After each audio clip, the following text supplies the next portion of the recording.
Ang kwentong ito ay hango sa totoong buhay. Karanasan ito ni Nestor. Taong 1980, Placer, Surigao del Norte.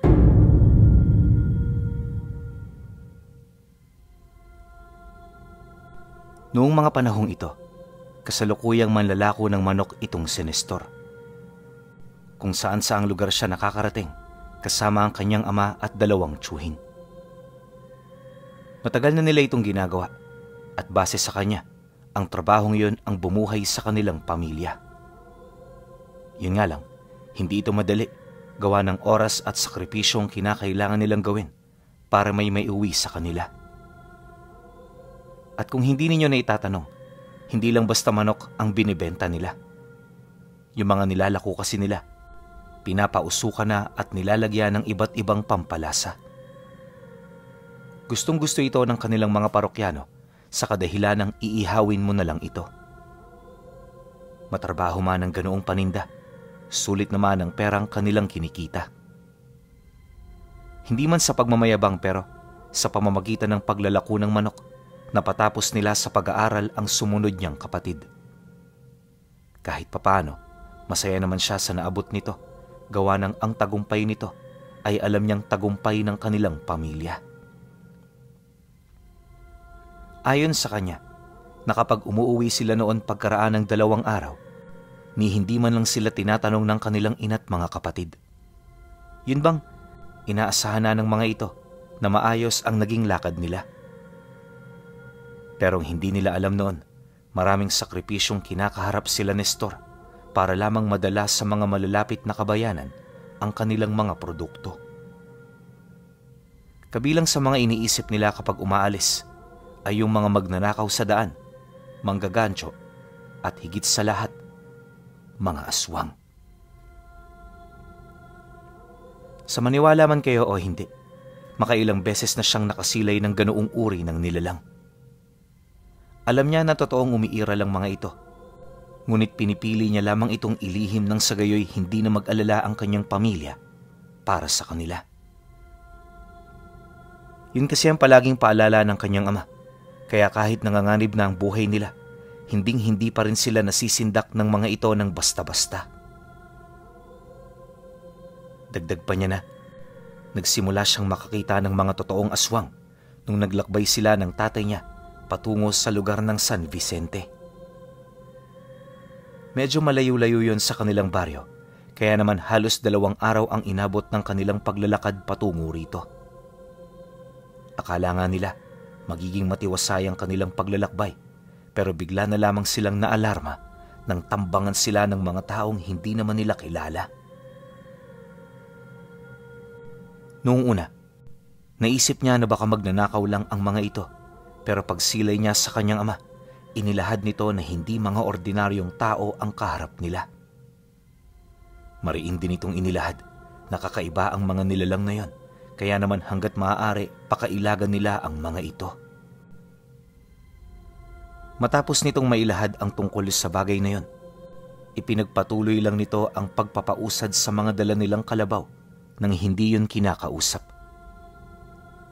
Paglagpas naman nila sa mga taong nasa gilid ng daan, kitang-kita niya kung papaano sila nito titigan. At mula roon, sinundan sila ng mga ito hanggang sa marating nila ang lugar na kanilang paroroonan. Di man niya ito madalas makita, alam niya na nakabuntot ang mga ito. Gawa ng merong mga pagkakataon na nakakarinig sila ng malalakas na palaspas ng mga pakpak sa itaas. Kusa ring nawawala ang ganoong paramdam kapag nagsisimula ng maghasa ng sundang ang 2 niyang tiyuhin sa kangga ng kalabaw, kung saan nila pinapausukan ang mga manok na kanilang ibinibenta. Ganon at ganon palagi ang ginagawa nila, at sa awa naman ng Diyos, purong paramdam lang ang nagagawa ng mga nilalang kapag napapadpad sila sa lugar na hindi nila kabisado.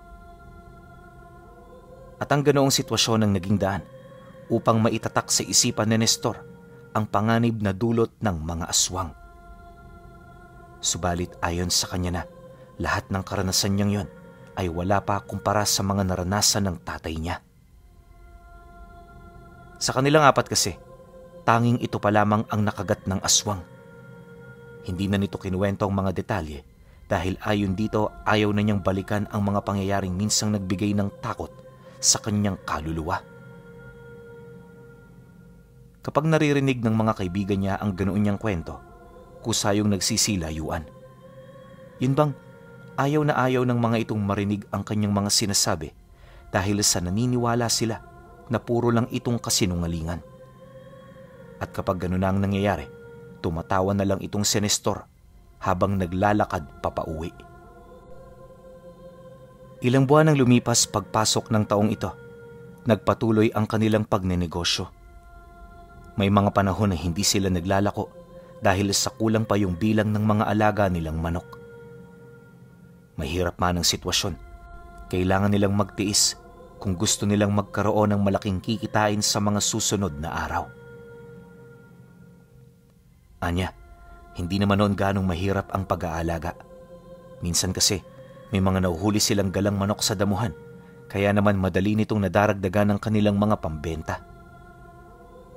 Di hamak na mas masarap din ang gala kumpara sa inaalagaan nila. Minsan nga, kapag marami silang manok, yung mga galang nakukuha nila, itinatago nila para sa sarili nilang pagkain. Siyempre, paminsan-minsan, kailangan din nilang pagbigyan ng kahilingan ng kanilang mga katawan. Hindi naman ito ipinagdadamot ng kanyang ama, lalo pat alam nito kung ano ang pakiramdam ng mga taong hindi nakakakain ng maayos sa araw-araw. Dagdag pa niya na ang ganoong ugali ng kanyang ama ang ipinagpapasalamat talaga niya ng sobra. Dahil dito, mas nagtatrabaho siya ng maayos at kailanmay hindi siya gumawa ng mga bagay na ikakasakit ng loob ng mga taong nakapalibot sa kanya. Akala nga niya noon, habang buhay nang magiging ganong kasaya ang kanilang pamilya, pero lingid sa kanyang kaalaman, may mapanganib pa pala silang kahaharapin sa pagpapatuloy ng kanilang negosyo. At nagsimula ang lahat ng yon, pagtungtong ng buwan ng Nobyembre. Sa unang linggo ng buwang ito, bitbit na nila ang halos 50 piraso ng mga pinausukang manok. Hindi pa nakakaalis ng bahay, nakasalansa na ang lahat ng paninda sa loob ng kangga. Nga pala, para magkaideya kayo sa kangga na gamit nila, meron itong 3 kalabaw na nagpapatakbo rito. Malaki-laki at mabigat kasi yun pinuno, kaya naman hindi ito kakayanin ng 2 lang. At kapag marami silang dala, silang 3 ng tsuhi niya, matyagang naglalakad hanggang sa marating ang karatig lugar. Ganon at ganon palagi ang kanilang ginagawa upang mabawasan ang bigat na hinihila ng mga kalabaw. Ngunit sa pagkakataong yun, dahil sa konti lang ang dala nilang paninda, hindi na sila nag-aksaya pa ng lakas para maglakad. Dito na muna tayo. Siguro mga 1 linggo nga abutin ito. Balita ko kasi, marami ang naghahanap dun sa atin. Kaya naman kahit may mga parokyano tayo rito, dadalhin natin ang mga ito sa lugar nila. Yung mga kanina lang na nagtanong, pagbalik na lang natin sila hatira ng paninda. Wika ng tatay niya bago sila umalis ng bahay. Nang marinig naman ito ng 2 niyang tsuhin, sumang-ayon ang mga ito habang kinakausap ang mga maiiwan nilang pamilya. Ilang minuto pa ang lumipas, umusad na nga ang grupo, pagtungtong ng 8:00 ng umaga. Maayos at maaliwalas noon ang panahon, kaya naman panatag silang umalis. Wala rin silang iniisip noon na aberya, gawa ng hindi lang din ito ang unang beses na maglalakbay sila ng ganoong kalayo.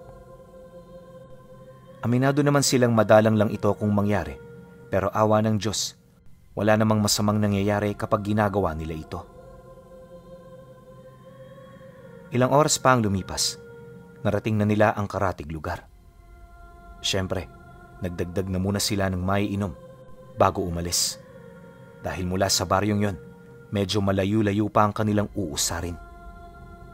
Hindi rin malabong abutan sila ng gabi sa daan, kaya naman namili na rin sila ng lahat ng gamit na kanilang kailangan. Pagkatapos nito, agad namang umusad ang grupo. Ngunit hindi pa man sila nakakalayo, may mga napansin siyang lalaki sa daan na nakatitig sa kangga nila. Kakaiba ang dinadalang presensya ng mga ito hanggang sa bigla na lamang niya itong nakitang lumuha ng dugo. Nakaangat na rin ang mga kamay nito na animoy pinipigilan sila nitong umalis. At sa isang iglap, muling nanumbalik sa normal ang kanyang mga nasilayan. Dala ng pagkagulat, agad naman siyang napatalikod sa bintana habang maiging pinag-iisipan ng kanyang mga nakita. Huli na rin niya itong nabanggit sa tatay niya sa paniniwalang namamalikmata lang siya. Pagsapit naman ng gabi, nang malaman niyo ng kanyang ama, inutusan siya nito na manalangin. Ayon dito, hindi siya namamalikmata, bagkus isang malakas na signus ang kanyang mga nakita. Maaaring may naghihintay sa kanilang panganib, kaya para maiwasan ito, kailangan niyang magdasal ng taimtim. Nang marinig naman niya ang sinabi nito, agad naman niya itong sinunod. Sanay nang magdasal noon si Nestor, kaya lahat ng kanyang alalahanin nabanggit niya sa kanyang panalangin. Pagkatapos noon nakapagpahinga sila ng matiwasay sa gabing yon. Hindi alintana ang signus na kanyang nakita. Ilang araw pa ang lumipas, nagpatuloy sila sa paglalakad. At sa patuloy nilang pag-usad, may mga napapansin na siyang kakaiba sa paligid. Kapag inaabot sila ng gabi sa paglalakbay, hindi lang mga paramdam ng mga aswang ang kanyang napapansin, bagkus ay pati na rin ng mga nilalang na hindi nakikita ng mga ordinaryong mata ng tao. Malimit niya noong masilayan ang ataol na lumulutang sa ere, kaya naman sa takot niya na masilayan pa ito, hindi na siya tumitingin sa labas kapag gabi. Palagi rin siyang aligaga at hindi makausap, kaya naman yung mga tsuhi niya, medyo nagtataka na talaga. Huling baryo bago sila makarating sa paroroonan, nagkaroon sila ng konting pag-uusap.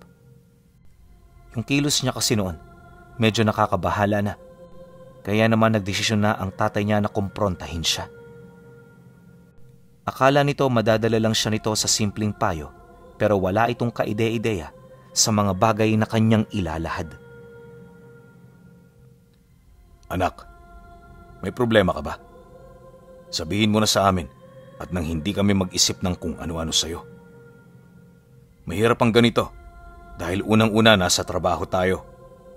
Hindi naman tayo pwedeng umuwi, lalo pat may mga tao tayong pinapaasa sa lugar na yon. Anak, tatanungin kita ulit. Ano ba ang problema mo? May hinahong wika nito sa kanya. Nang marinig naman ito ni Nestor, dali-dali siyang napatingin dito habang nanginginig na nagwiwika ng, Tay, nakita ko ho kayo sa panaginip ko na pinatay ng mga nilalang na yun. Tay, masama ang kutob ko sa lugar na pupuntahan natin. Pwede naman siguro nating hindi na ito ituloy, Tay, di ba? Umuwi na lang tayo. Dahil sa kanyang sinabi, agad namang napakunot ang noo nito. Alam ng tatay niya na masyado na itong imposible, kaya naman kahit labag sa kanyang loob, hindi ito pumayag. Nakakatakot man ang ganoong desisyon para sa kanya, kalaunay wala na rin siyang nagawa kundi ang sumunod. Ang inisip na lamang niya na sa oras na makaligtas sila, hinding-hindi na siya sasama pa kapag may naramdaman siyang matinding panganib na umaaligid. Matapos ang kanilang naging pag-uusap, pilit niyang kinalimutan ang lahat ng kanyang mga nasilayan. At kahit labag sa kanyang loob, nagpatuloy siya sa pagsunod hanggang sa dumating ang puntong abot tanaw na nila ang bayan na kanilang pupuntahan. Ilang kilometro ang layo nito. Naupo muna sila sa ilalim ng puno para magpahinga. Malapit lang ito sa daan, kaya naman kahit naghahabol sila ng oras, pinili nilang sulitin ang maganda-gandang simoy ng hangin. Hindi nagtagal. Pagsapit naman ng 12:00 ng tanghali, masaya sila roong nananghalian. Habang kumakain panay ang pakikipag-usap nila, hanggang sa may napansin silang dalawang batang pulube na naglalakad sa tabi ng daan. Nang marating naman ito ang kanilang kinaroroonan, bahagya itong napahinto habang nagmamasid sa kanilang ginagawa. Pagsilay naman niyang nahihiya ang mga ito, siya na ang naglakas loob na lumapit. Bitbit niya noon ang isang buong manok para sana ibigay sa dalawa. Ang kaso lang, paglapit niya, napansin niya na parang hindi ito interesado sa hawak niyang pagkain. Ilang minuto pa ang lumipas.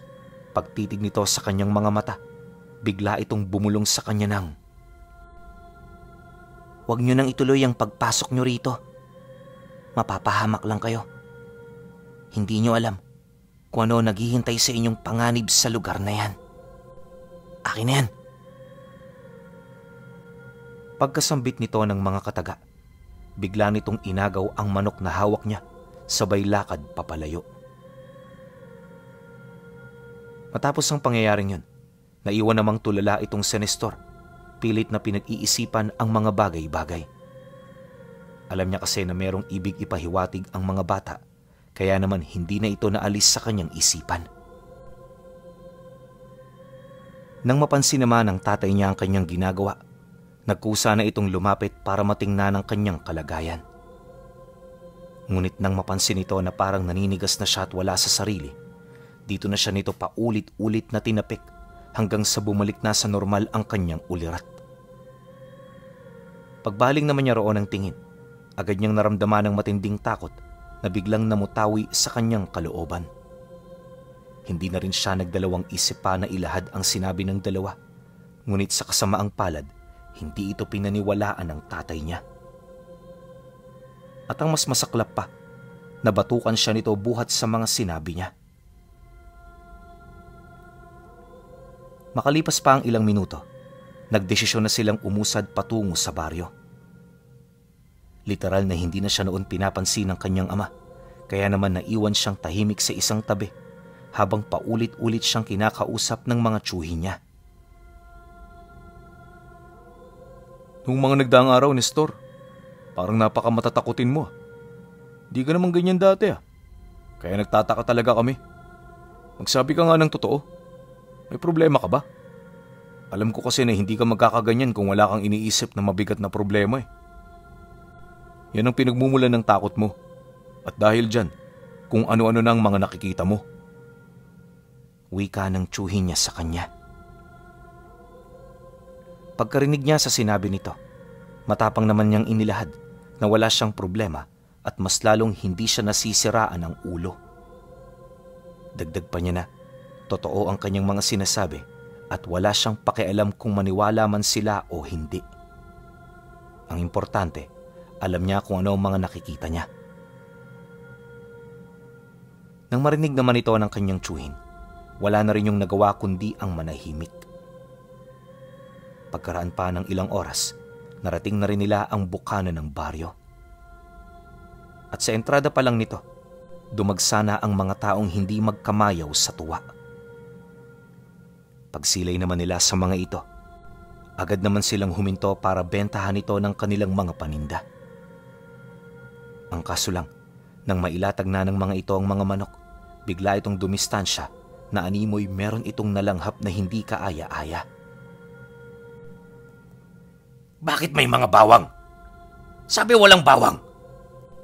Galit na sigaw ng isa sa mga ito matapos nitong malanghap ang usok na nagmumula sa pinausukan. Ganun ho talaga yan. Kapag gusto nyo ng malasa, kailangan ng bawang. Tsaka kung ayaw nyo naman ng bawang, pwede naman natin yung alisin Magkano ba sa'yo, Manong? Sagot naman dito ng tatay niya.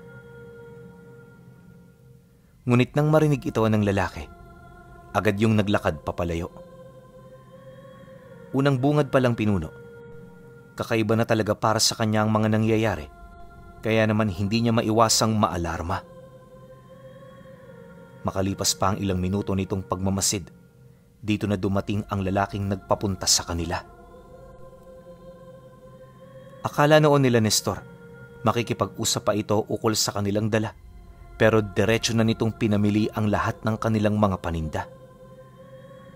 Pagkaabot naman ito ng bayad, bahagya itong tumitig sa kanyang ama, kasabay ng mahinahon nitong pagwika ng, "Dumaan na muna kayo sa bahay ko. Doon na kayo magpalipas ng gabi para mas maging matiwasay ang pag-uwi ninyo kinabukasan. Huwag kayong mag-alala, walang bayad ang pagpapatira ko sa inyo." Dahil sa sinabi nito, hindi na sila nagreklamo pa. Pag-alis naman ito sa harap ng kangga nila, agad naman sila roong sumunod hanggang sa marating na nila ang bahay ng kanilang parokyano. Taliwas sa maraming bahay sa lugar, tanging ito lamang ang masasabi mong may kaya sa buhay. Yun lang kasi may ikalawang palapag sa bahay, tapos merong malapad na bakuran. Pagbaba naman nila ng kangga, agad naman silang sinalubong ng mga kasambahay nito. Subalit imbis na sumunod, sinigurado muna nila Nestor na nasa maayos na kalagayan ang kanilang mga alaga. Matapos nila itong maitali sa malaking puno ng mangga, masaya naman doong sumunod ang mga tiyuhin at tatay niya. Pasimple niya muna itong pinagmasdan at nang makalayo na ang mga ito, agad niyang kinuha ang mga dala nilang bawang para ilagay sa labas ng kangga. Yun bang ginawa niyang kwintas ng mga kalabaw nila para naman masigurong walang mamamatay sa mga ito.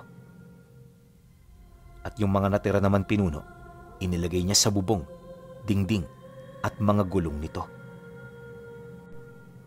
Anya, hindi niya mawari noon kung ano ang pumasok sa kanyang isip, ngunit nasisiguro niya na sa mga sandaling yun, ito ang pinakamagandang bagay na kanyang nagawa. Matapos naman niya itong maisa katuparan, dali-dali na rin siyang naglakad papaloob ng bahay. Yung ilang piraso ng bawang na naiwan sa kanya, inilagay niya sa kanyang bulsa para naman kung sakaling magkagipitan, meron siyang makakapitan. Batid niya kasing natatakot dito ang mga nilalang, kaya naman ito ang pinaniwalaan niyang makakapagligtas sa kanya.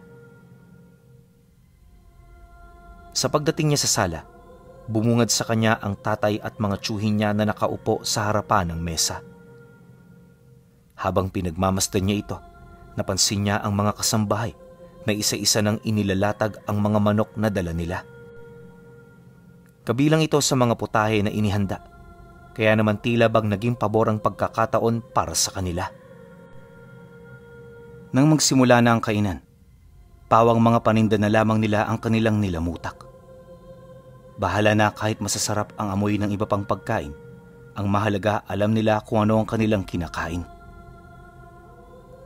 Nang mapansin ito ng may-ari ng bahay, bahagya naman yung napatingin sa kanila, kasabay ng pagwika nito ng, "Manok lang talaga ang paborito ninyo, no? Ba't hindi nyo tikman yung ibang nakahanda? Nako, sayang naman." Nang marinig ito ng tatay niya, napangiti lang naman ito. Ngunit sa kabila ng hiya na kasalukuyan niyang nararamdaman, hindi niya ito ininda. Ang kaso lang, nung marinig ito ng mga tiyuhin niya, hindi nito mapigilang kumuha ng ibang potahe. Hindi pa man nila ito nasusubo, agad naman silang tinapik ng ama ni Nestor na animoy ayaw nitong ipakain sa kanila ang mga pagkain na kanilang nakuha. Bagaman nakapagtataka ang ganoong kilos nito, pilit pa rin itong idinaan ng kanyang ama sa pabirong pakikipag-usap para naman kahit papaano hindi mailang ang mga tao na kanilang kaharap. Matapos naman yung sitahin ng tatay niya, wala namang nagawa ang dalawa kundi ang sumunod. Akala nila doon na magtatapos ang lahat, pero nang akmang kakain na muli sila, muli na naman sila nitong sinita. Mariin sila nitong inabisuhan, tapos na ang pagkain nila, kaya mas mainam ibaba na nila ang mga kinuha nilang karne ng manok. Dagdag pa nito na, maghugas sila ng mabuti para kahit makalimot hindi sila mapasukan ng kung ano-ano sa katawan. Nang marinig ito ng dalawa niyang tiyuhin, agad naman yung sumunod. Hindi na sila tumutol pa sa sinabi nito dahil alam nila na sa pagkakataong yun, seryoso na ito sa kanila. Pagkatapos ng salo-salo, diretso na silang tumungo sa kanilang silid. Magkakasama lang sila noon sa silid na nasa ikalawang palapag ng bahay, kaya wala na halos silang inalala pa. Ngunit nung lumalim na ang gabi, tila bang unti-unti na ring umusbong ang kanilang problema. Ayon sa kanya, na nasa kasarapan na sila noon ng pagtulog, nang may marinig silang naglakad sa hagdan na may mga nagkakalansingang kadena sa binti. Hindi man nila ito nakikita, alam nila kung ano ang naririnig nila. Maya-maya pa, may mga narinig na rin silang pabulong na nag-uusap ukol sa kung ano ang gagawin ng mga ito. Dahil sa pangyayari, dali-dali namang tumayo ang tatay niya, kumuha ng sundang na dala nila at mabilis na lumapit sa pinto. Nang sa gayoy kung meron mang magtatangkang isarado ito, madali na lang nila itong maaagapan. Pagsilay naman nilang magtsuhin sa ginawa nito, dali-dali naman sila roong lumapit upang magbigay ng tulong kung sakali mang kailangan nito ng kanyang ama. Ngunit pagdikit nila noon sa dingding, biglang nawala ang tinig na kanilang naririnig. Hindi nila mawari kung ano nangyari sa mga ito, ngunit malakas ang kutob nila na natunugan na ng mga itong gising sila. Walang sabi-sabi, agad namang tinadsaka ng tatay niya ang pinto na siya namang naging sanhi para masira ito. Paglabas naman nila ng silid, dali-dali silang pumunta sa parte ng bahay kung saan merong malalaking bintana. Wala mang ideya kung papaano makalabas, nakahanda silang gawin ang lahat para lamang makatakas. Pagbukas naman nila rito, agad nilang pinagmasdan ang paligid. Ngunit pagdungaw nila sa ibaba, nakita nila ang kumpol ng mga taong may daladalang mga sulo. Nakatayo ito ng tuwid sa harapan ng bahay habang sabay-sabay na nag-uusal. Hindi rin ito alintana ang kalabaw na nakatali sa puno, animoy wala silang pakialam kung suwagin man sila ng mga ito. Ngunit pagsilay ni Nestor sa lugar na yan, dito na siya unti-unting napaisip nang mapansin niyang hindi man lang ginalaw ng mga ito ang mga alaga nila. Wala ring nagtangkang pumasok sa loob ng kangga kahit nakabukas ang mga pinto nito. Dahil sa pangyayari, doon niya nakumpirma na tunay ngang takot ang mga nilalang sa bawang. At sa halip na pagdudahan pa niya ang kanyang mga agam-agam, hindi na siya nagdalawang isip pa na bigyan ng bawang ang mga kadugo niya. Tay, ito oh, natabi ko yan kanina. Nakikita niyo ba yung mga nakikita ko? Tingnan ninyo. Hindi ho nila kayang pasukin ng mga lugar na may mga bawang. Kung tama nga ang hinala ko, maaaring ito makapagligtas sa atin. Nang marinig naman ito ang kanyang sinabi, agad nitong kinuha ang iniabot niya. Pinahagian din ito ang dalawa niyang tsuhin bago nila pinag-isipan ang kanilang mga gagawin. Hindi nagtagal, nang makalikom na sila ng sapat na lakas ng loob, dito na sila nagdesisyong humanap ng ibang daan patungo sa kinaroroonan ng kanilang alaga. Sinubukan na rin kasi nila noong sumipat sa ibaba ng hagdan, ngunit pagsilay na pagsilay nila rito, bumungad sa kanila ang mga bangkay ng mga taong nakabitay sa kisame. Sa ilalim naman ng mga bangkay na yon, naroon ang isang kakaibang nilalang na binabalot ng benda ang buong katawan. Meron din itong pakpak na gawa sa purong itim na balahibo na kung titingnan, may hahalin tulad mo ito sa pakpak ng uwak. Dahil sa pangyayari, hindi na sila naglakas loob pa na makipagsapalarang dumaan sa hagdan. Alam kasi nila na mapanganib ito dahil na rin sa nilalang na nagbabantay sa ilalim. Pagbalik naman nilang apat sa bintana, inilahad ng tatay niya na yun na lamang ang paraan na meron sila. Dagdag pa nito na, hindi na nila dapat pang tingnan ang taas ng lugar dahil di hamak na mas madali at mas ligtas doong dumaan. Matapos naman yung marinig nila Nestor, hindi na sila tumutol. Naisip nila na may punto naman ito, kaya naman pag-akyat nila rito, sabay-sabay na silang lumundag. Sa isang kisap mata, gumulong sila sa lupa habang hawak-hawak pa rin ang mga bawang na bigay niya. Ngunit dahil sa taas ng lugar, aksidenteng nabitawan ni Nestor ang hawak niyang bawang.